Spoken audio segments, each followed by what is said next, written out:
Terakhir sih kapan? Ingat nggak? Ingat nggak, Pak? Terakhirnya ingat nggak? Lupa ya? Saya lupa nggak bahas apa.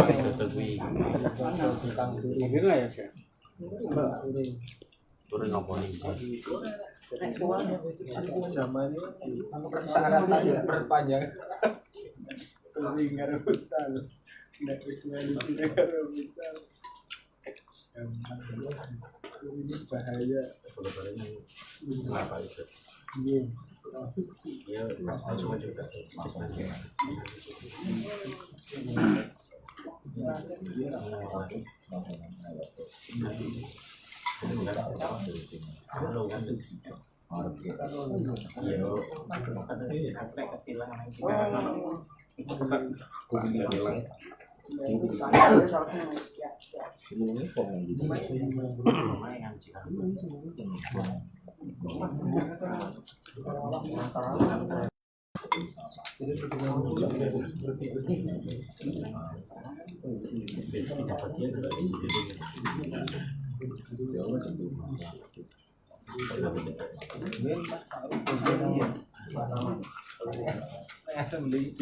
Komplain wongnya iki to Pak sing dianggap kelas ngabe. Pak Ahmad mana? Pak Ahmad. Hah? Kayaknya terima ada emang itu. Ada pas sekarang mah ada. Pak Ahmad Bina. Ibu saya. Iya,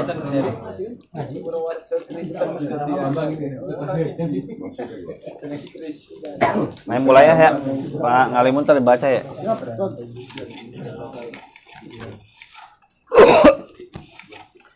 Assalamualaikum warahmatullahi wabarakatuh. Waalaikumsalam warahmatullahi wabarakatuh. Alhamdulillahilladzi hadana li hadza wa ma kunna linahtadiya laula an hadanallah. Wassalatu wassalamu ala Rasulillah Sayyidina wa Maulana Muhammad ibn Abdullah wa ala alihi wa sahbihi wa man tabi'ahu huda. Rabbi shrah li sadri wa yassir li amri wahlul 'uqdatam min lisani yafqahu qawli. Rabbana zidna ilman nafi'a. Amin. Warzuqna fahma wasi'a. Amin. Wa amalan mutaqabbala. Amin. Ya Allah, berilah kami ilmu yang bermanfaat. Amin. Lindungi kami dari ilmu yang salah. Amin. Lindungi kami dari amal yang salah. Amin. Lindungi kami dari niat yang salah. Amin. Ya rabbal alamin. Amin.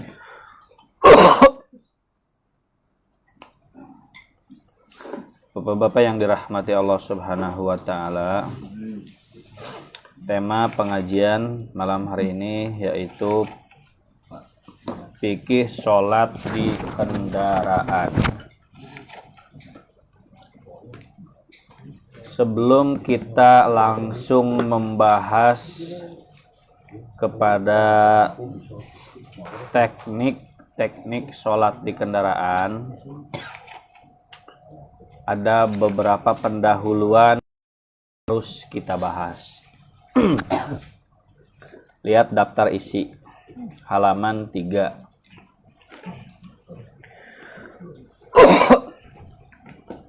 Nah, pembahasan intinya itu di halaman 22, dari halaman 22 sampai 40. Itu pembahasan inti halaman 22 sampai 40. Cuman ini mukaddimahnya nih. Dari halaman 5. Dari halaman 5 sampai halaman 21 itu mukaddimahnya. Kita lihat judulnya dulu ya.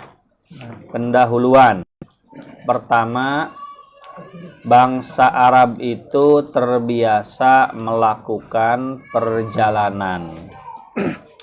Berarti kalau bangsa Arab terbiasa melakukan perjalanan, maka kita akan banyak mendapati hadis-hadis Nabi sholat di perjalanan. Karena bangsa Arab itu biasa bepergian. biasa jadi musafir. Rasulullah bangsa Arab. Otomatis kita akan menemukan banyak hadis yang menceritakan bahwa beliau sholat di kendaraan. Yang ada di hadis tentu kendaraan binatang, bukan kendaraan di zaman ini. Nah, bagaimana cara memahami hadis-hadis itu? Tentu melalui ilmu fikih. Hadisnya ada, tinggal memahaminya bagaimana. Hadis itu kan cerita. Ini bapak-bapak tahu semua cerita tentang saya. Banyak tahu, bukan tahu semua. Banyak tahu cerita tentang saya. Tapi pasti beda-beda ya metode memahami sayanya kan. Ada yang memahami dengan metode A, metode B, metode C, metode D. Ceritanya sama. Ustaz Iqbal begini, begitu. Semua sepakat betul itu terjadi. Cuman apa ya pemahamannya? Pasti beda-beda memahaminya. Nah, hadis Nabi juga begitu. Makanya nggak aneh terjadi perbedaan pendapat tuh. Bukan nggak ngerujuk hadis, bukan. Fitnah dan bentuk suuzon. Kalau kita nuduh ulama tuh nggak pakai Quran, hadis.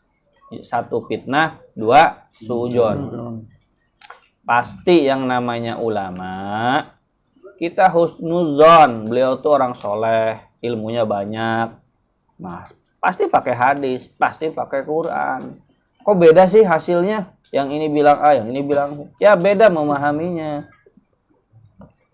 Karena hadis tuh nggak cuma satu, ada banyak kejadian tuh. Coba saya mau nanya nih, ini ceritanya hadis kulpik. Kan ada kulpik di masjid ya, ada kulpik di rumah. Itu kan hadisnya tuh, ceritanya kan. Saya mau nanya hukumnya, kira-kira saya ceritanya Nabi gitulah. Kira-kira hukumnya apa menurut saya? Coba apa yang dipahami Pak Hartono? Ke hukum fikih 5. Pulpik di rumah, di masjid. Itu hukumnya apa?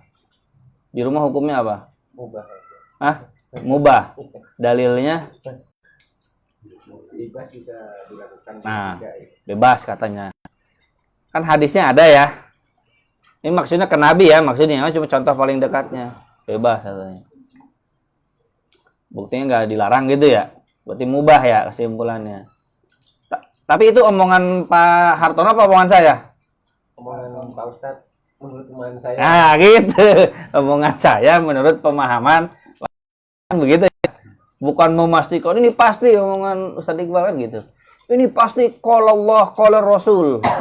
Enggak, itu qala Allah qala Rasul menurut pemahaman ente kan gitu. Nah, ulama lain juga sama, qala Allah qala Rasul. Pak ini apa Pak Alif nih sebagai yang jadwalin apa hukumnya? Haram, makruh, mubah, sunnah. Di mana sunnah? Sunnah, karena kita mengatakan ibaratnya lebih baik di rumah jadi biar kita punya kenal tahu rumahnya ya. Oh, ini punya hadis lain nih. Khawatir nih. Perawi lain nih punya hadis lain. Dalilnya lebih kuat. Misalkan menurut pengikut jangan gitu ya.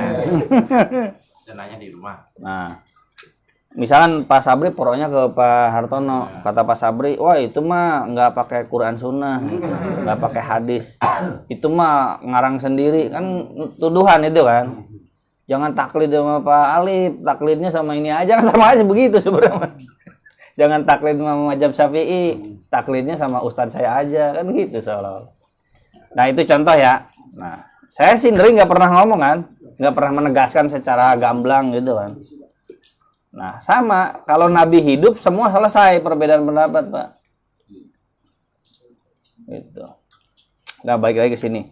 Bangsa Arab terbiasa melakukan perjalanan. Itu satu. Kedua, penyebaran Islam ke seluruh dunia.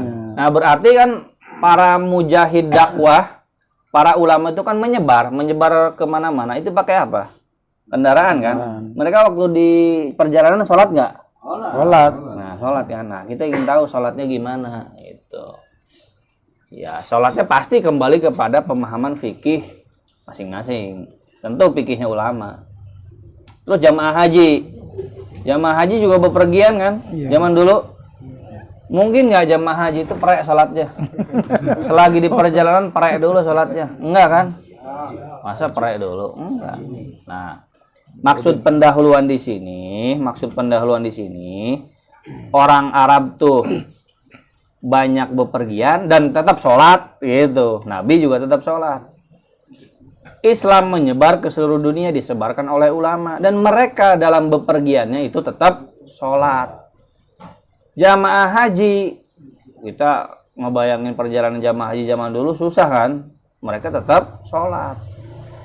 Nah, kira-kira kita ini ketika bepergian sholat apa enggak? Ataukah banyak alasan? Atau cara sholatnya salah? Cara bersucinya salah, sholatnya salah, akhirnya milih di kodok dan lain sebagainya. Nah, ini mau dikoreksi. Terus kedua, halaman 7, urgensi kajian sholat. Nah, urgensi kajian sholat di kendaraan itu apa? 1, dosa besar meninggalkan sholat. Jadi jangan sampai ketika di perjalanan tuh malah meninggalkan sholat. Dosa besar. Bahkan Hambali kafir, Pak, nggak sholat sekali itu, Pak. Jumhur ulama tidak kafir. Kafirnya itu kalau dia mengingkari wajibnya sholat. Kenapa nggak sholat? Malas. Berarti kan dia tahu dosa, cuman malas ya. Nggak kafir. Kafirnya itu jumhur ulama mah kalau apa? Kalau ditanya kenapa nggak sholat, dia bilangnya apa? Nggak wajib. Berarti dia mengingkari kewajiban sholat. Mengingkari kewajiban sholat, keluar dari Islam. Kalau Hambali, sekali nggak sholat, kafir. Masuk Islamnya taubat. Baca syahadat sendiri, nggak usah masuk Islam kayak orang Kristen, bukan. Mazhab Hambali. Terus 2, sholat yang diterima. Yang Nah, tidak diterima. intinya ini teh mau ngoreksi orang-orang yang sholat di perjalanan tuh sholatnya diterima nggak tuh? Jangan-jangan sholatnya salah, syarat sahnya salah, rukunnya nggak dikerjakan sholat tuh, dan melakukan hal yang membatalkan sholat. Karena sholat yang diterima itu indikatornya 3 ini, Pak. Syarat sah, rukun, yang membatalkan sholat dihindari. Berarti itu sholat terima tuh. Syarat sahnya terpenuhi, rukunnya dikerjakan, hal yang membatalkan sholat ditinggalkan. Berarti sholatnya diterima. Itu. Terus 3, realitas muslim perkotaan. Nah, intinya ini ingin kritik. Ustaz Sarot itu mengkritik fenomena muslim perkotaan. Pemahaman agamanya tuh banyak ngawurnya, kata Ustaz Sarot tuh, muslim perkotaan tuh. Baik dalam fikih bersuci maupun dalam fikih sholat. Fikih bersucinya pada nggak tahu dapat ilmu dari mana tuh katanya gitu. Dapat ilmu dari viral kali gitu. Atau baca hadis langsung dipahami gini gitu. Padahal bukan begitu fikihnya. Dalam fikih bersuci dikritik soal mengusap kaus kaki. Dalam masalah sholat dikritik. Kok dikit-dikit jamak kosor, dikit-dikit jamak kosor gitu. Dikit-dikit pakai tayamum gitu. Nah, itu dikritik realitas muslim perkotaan. Nah, sampai 10 aja dulu gitu. Sok dibaca Pak Ngalimun. Dari yang mana tadi? Pendahuluan bangsa Arab. Bismillahirrahmanirrahim. Pendahuluan. 1. Bangsa Arab terbiasa melakukan perjalanan. Bangsa Arab sendiri, khususnya kaum Quraisy, sebagai bangsa dan suku yang Allah SWT pilih sebagai penerima pertama agama Islam, yang dari tangan mereka kita menerima agama Islam adalah bangsa dan suku pedagang. Mereka punya kebiasaan mengadakan perjalanan jauh sepanjang musim. Di musim panas mereka berniaga ke utara, yaitu ke negeri Syam. Sedangkan di musim dingin mereka berdagang ke selatan, yaitu ke negeri Yaman. Li'ila fi Quraisyin ila fihim rihlatas syita'i waswaif falyabudu rabb hadzal baitil ladzi at'amahum min ju'i wa amanahum min khauf. Karena kebiasaan orang-orang Quraisy, kebiasaan mereka bepergian pada musim dingin dan musim panas, maka hendaklah mereka menyembah Tuhan pemilik rumah ini yang telah memberi makanan kepada mereka untuk menghilangkan lapar dan mengamankan mereka dari ketakutan. Quran Surat Al-Quraish 1-4. Ketika mereka memeluk agama Islam, kebiasaan mengadakan perjalanan tetap mereka lakukan. Dan tentunya dalam perjalanan itu mereka tetap wajib mengerjakan sholat 5 waktu. Juga tetap disyariatkan melakukan sholat sunnah. 2. Penyebaran Islam ke seluruh dunia. Apalagi tatkala agama Islam kemudian mereka sebarkan ke seluruh dunia, masuk ke berbagai peradaban dunia yang lain. Islam masuk ke Asia, baik ke Persia, India, Cina, bahkan Asia hingga Indonesia. Islam juga menyebar ke Afrika melalui Mesir, Libya, Tunis, Maghrib, Aljazair, terus menyeberang ke utara, menembus benua Eropa lewat Selat Gibraltar, masuk ke Spanyol dan semenanjung Liberia. Islam juga masuk ke Eropa lewat jalur Asia. Mereka setelah penaklukan Konstantinopel di tahun 1453 Masehi oleh Sultan Muhammad Al-Fatih, sehingga wilayah-wilayah yang kini disebut sebagai Eropa Timur menjadi negeri Islam. Kesemua itu merupakan perjalanan-perjalanan dakwah di mana setiap muslim tetap diwajibkan untuk melaksanakan sholat 5 waktu di atas kendaraan yang membawa mereka ke berbagai negeri. Karena tingginya kedudukan sholat dalam syariat Islam dan pentingnya ibadah ini sebagai ciri seorang muslim, maka secara teknis ada aturan bagaimana tata cara sholat di atas kendaraan. 3. Kopi dong, kopi hitam itu mana? Jamaah haji. Rasa apa sih? Setiap tahun Merek apa selain ada lebih dari 3 juta jamaah haji. Tanya. Itu apa itu? Luwak aja deh. Luwak itu maksudnya. Ya itu deh. Wet kopi deh, wet kopi aja. Kopi najis. Kopi najis. Itu kan luwak bohongan.